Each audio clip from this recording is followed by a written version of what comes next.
নভেম্বরের শেষ পর্যায়ে কম বেশি ভালোই জমেছে শীতের আমেজ। তবে এই শীতের আমেজ কি দীর্ঘস্থায়ী হবে নাকি ফের পরিবর্তন দেখা যাবে আবহাওয়ায়? এই প্রসঙ্গে বিস্তারিত জানিয়েছে আলিপুর আবহাওয়া দফতর।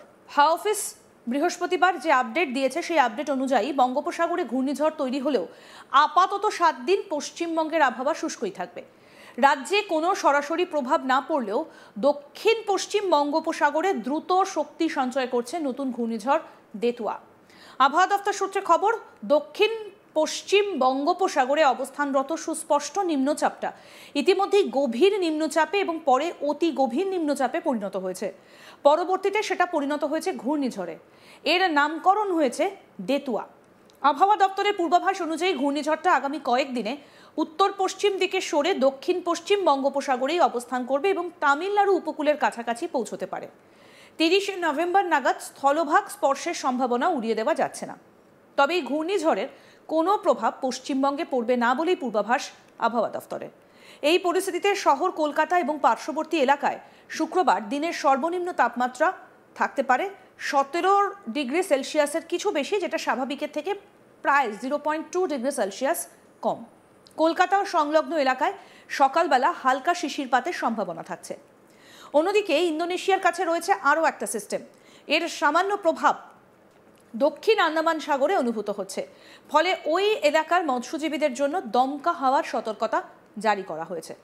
কি বলছেন আবহবিদ হাবিবুর রহমান বিশ্বাস, শুনব। এখন আমাদের পশ্চিমবঙ্গের সব জেলাতেই শুষ্ক আবহাওয়া রয়েছে আর আগামী 7 দিনে এই শুষ্ক আবহাওয়াই থাকবে। তবে আমাদের বঙ্গোপসাগরে এখন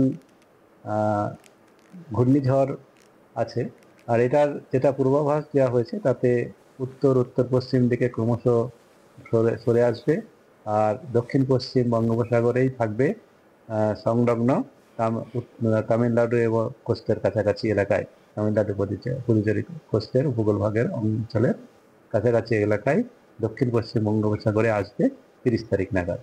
এর কোনো প্রভাব আমাদের রাজ্যের উপর ডাইরেক্ট প্রভাব নেই আগামী 7 দিনে। যেটা আমি বললাম, ঘূর্ণিঝড়টি ছিল সেনোয়ার, যেটা ইন্দোনেশিয়াতে সংলগ্ন স্টেট অফ মালাক্কা, যেটি আমাদের দক্ষিণ আন্দামান সাগরে কিছুটা প্রভাব পড়ছিল, সেটি দুর্বল হয়ে গেছে এবং আজ দুর্বল হয়ে নিম্নচাপে, গভীর নিম্নচাপে পরিণত হয়েছে এবং আজকের মধ্যে এটি সুস্পষ্ট নিম্নচাপে পরিণত হয়ে যাবে, মানে আরো দুর্বল হয়ে যাওয়ার সম্ভাবনা রয়েছে।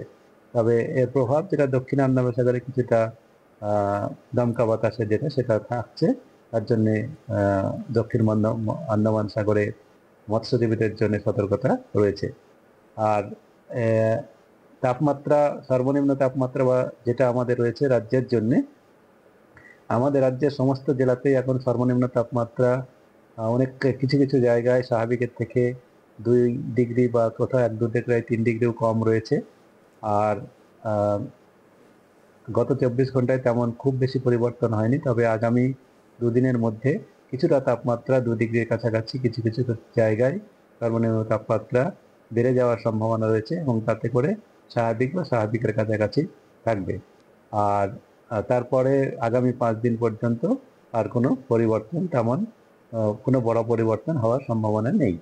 কলকাতা তার পার্শ্ববর্তী অঞ্চলে যেটা রয়েছে, আগামী 24 ঘন্টাতে এবং তারপরেও মূলত পরিষ্কার আকাশেই থাকবে। সকালের দিকে হালকা শিশির পড়তে পারে আর সর্বোচ্চ তাপমাত্রা 27 ডিগ্রি সেলসিয়াস আর সর্বনিম্ন তাপমাত্রা বা রাতের তাপমাত্রা যেটা সকালে সর্বনিম্ন হয় 17 ডিগ্রি থাকার সম্ভাবনা রয়েছে আগামীকাল। তারপরে একটু বেড়ে 18 পর্যন্ত যেতে পারে, যেটা স্বাভাবিকের কাছাকাছি। এখন আমাদের স্বাভাবিক হচ্ছে 17.5, যেমন গতকালকে আজকে আমাদের তাপমাত্রা স্বাভাবিকের থেকে 1 ডিগ্রি কম ছিল, কিন্তু কাল আবার স্বাভাবিক হয়ে যাওয়ার সম্ভাবনা রয়েছে। এই হচ্ছে এখন আমাদের পূর্বাভাস।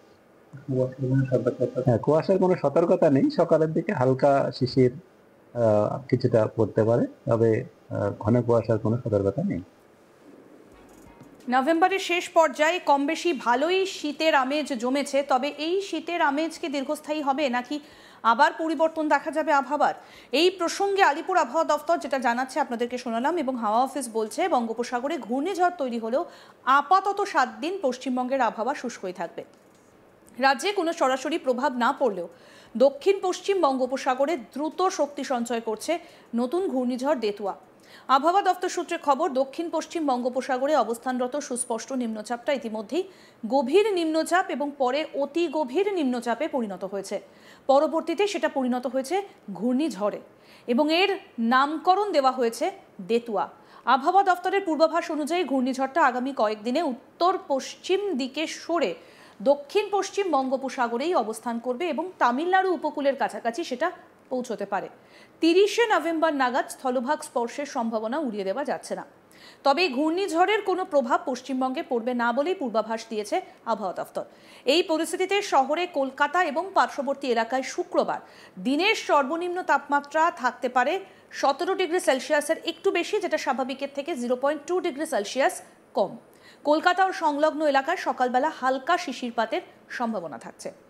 এর পাশাপাশি আপনাদেরকে জানাবো যে ইন্দোনেশিয়ার কাছে রয়েছে আরও একটা সিস্টেম। এর সামান্য প্রভাব দক্ষিণ আন্দামান সাগরে অনুভূত হচ্ছে, ফলে ওই এলাকায় মৎস্যজীবীদের জন্য দমকা হাওয়ার সতর্কতা জারি করা হয়েছে। কি বলা হয়েছে আবহাওয়া দফতরের তরফ থেকে, কি বলছেন আবহাওয়াবিদ হাবিবুর রহমান বিশ্বাস, শুনবো। এখন আমাদের পশ্চিমবঙ্গের সব জেলাতেই শুষ্ক আবহাওয়া রয়েছে, আর আগামী 7 দিনে এই শুষ্ক আবহাওয়াই থাকবে। তবে আমাদের বঙ্গোপসাগরে এখন ঘূর্ণিঝড় আছে, আর এটার যেটা পূর্বাভাস দেওয়া হয়েছে তাতে উত্তর উত্তর পশ্চিম দিকে ক্রমশ সরে আসবে, আর দক্ষিণ পশ্চিম বঙ্গোপসাগরেই থাকবে সংলগ্ন তামিলনাড়ু এবং কোস্টের কাছাকাছি এলাকায়, তামিলনাড়ু পুদুচেরি কোস্টের উপকূল ভাগের অঞ্চলের কাছাকাছি এলাকায় দক্ষিণ পশ্চিম বঙ্গোপসাগরে আসবে 30 তারিখ নাগাদ। এর কোনো প্রভাব আমাদের রাজ্যের উপর ডাইরেক্ট প্রভাব নেই আগামী 7 দিনে। যেটা আমি বললাম, ঘূর্ণিঝড়টি ছিল সেনোয়ার, যেটা ইন্দোনেশিয়াতে সংলগ্ন স্টেট অফ মালাক্কা, যেটি আমাদের দক্ষিণ আন্দামান সাগরে কিছুটা প্রভাব পড়ছিল, সেটি দুর্বল হয়ে গেছে এবং আজ দুর্বল হয়ে নিম্নচাপে, গভীর নিম্নচাপে পরিণত হয়েছে এবং আজকের মধ্যে এটি সুস্পষ্ট নিম্নচাপে পরিণত হয়ে যাবে, মানে আরও দুর্বল হয়ে যাওয়ার সম্ভাবনা রয়েছে। তবে এর প্রভাব যেটা দক্ষিণ আন্দামান সাগরে কিছুটা দমকা বাতাসে যেটা সেটা থাকছে, তার জন্যে দক্ষিণ আন্দামান সাগরে মৎস্যজীবীদের জন্য সতর্কতা রয়েছে। আর তাপমাত্রা, সর্বনিম্ন তাপমাত্রা বা যেটা আমাদের রয়েছে রাজ্যের জন্যে, আমাদের রাজ্যের সমস্ত জেলাতেই এখন সর্বনিম্ন তাপমাত্রা অনেক কিছু কিছু জায়গায় স্বাভাবিকের থেকে 2 ডিগ্রি বা কোথাও 1-2 ডিগ্রি 3 ডিগ্রিও কম রয়েছে। আর গত 24 ঘন্টায় তেমন খুব বেশি পরিবর্তন হয়নি, তবে আগামী 2 দিনের মধ্যে কিছুটা তাপমাত্রা 2 ডিগ্রির কাছাকাছি কিছু কিছু জায়গায় সর্বনিম্ন তাপমাত্রা বেড়ে যাওয়ার সম্ভাবনা রয়েছে এবং তাতে আরও আপডেট পেতে দেখতে থাকুন আজ তাক বাংলা। সাবস্ক্রাইব করুন, নোটিফিকেশন পেতে বেল বাটন অপশন প্রেস করুন।